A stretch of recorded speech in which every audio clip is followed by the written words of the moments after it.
Tony, so you've moved from RevOps to CIO, CRO. So you've seen it from bottom to top up. What would you say are the core skills that are fundamental for a RevOps professional?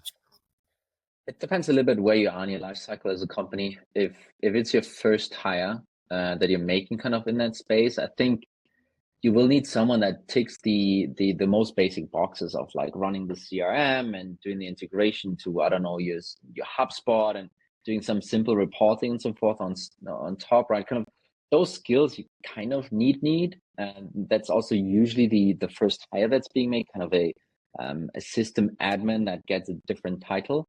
I think as you grow up in the role, or if you come in as a head of revenue operations of a team of like 2 or 3 folks, maybe, I think the whole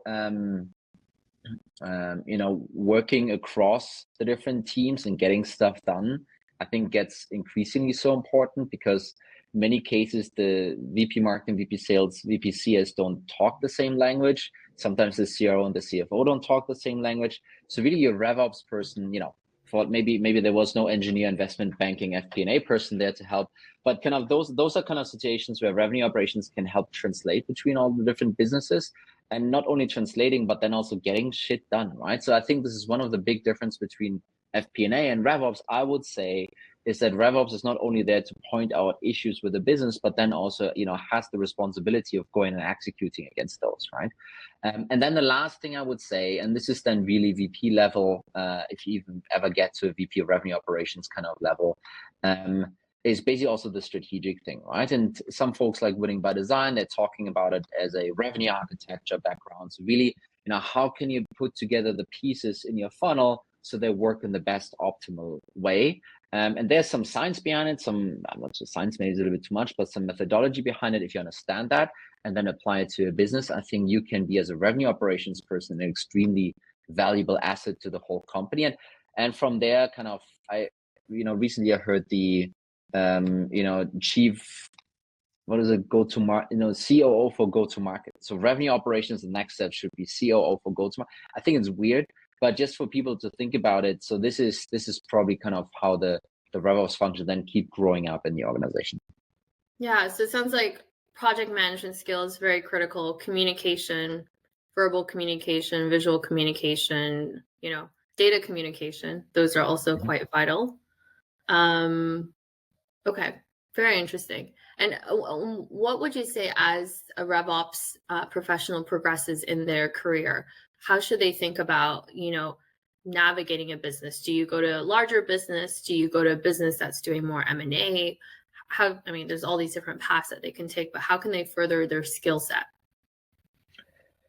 I think what probably would help you the most is joining a business where some, if not all, of the C-level understand what revenue operations is and why it's useful and why it's helpful.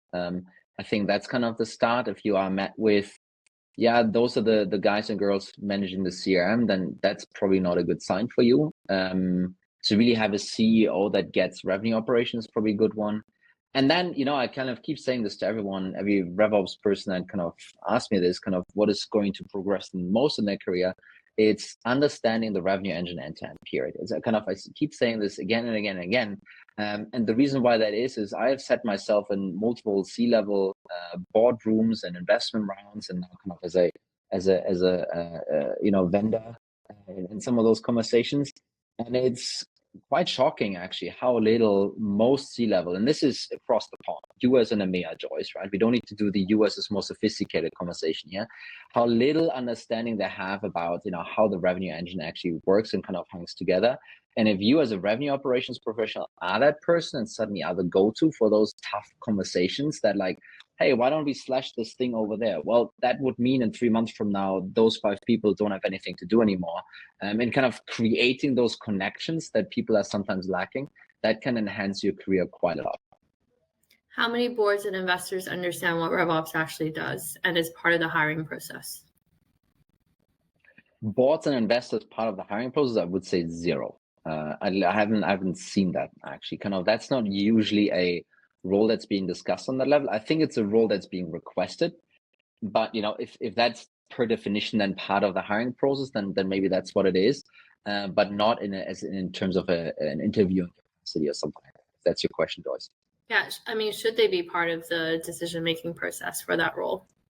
It could be. So one of my pieces of advice actually sometimes is, and this kind of goes back to, let's just say you start a company and you have a product and you want to hire a salesperson, right? Your first hire actually maybe should be rather kind of a VP of sales that is okay to start from the bottom again and then work him or herself up again, right? Mm-hmm. Because he or she will avoid those mistakes. She will have seen and understand how these things hang together.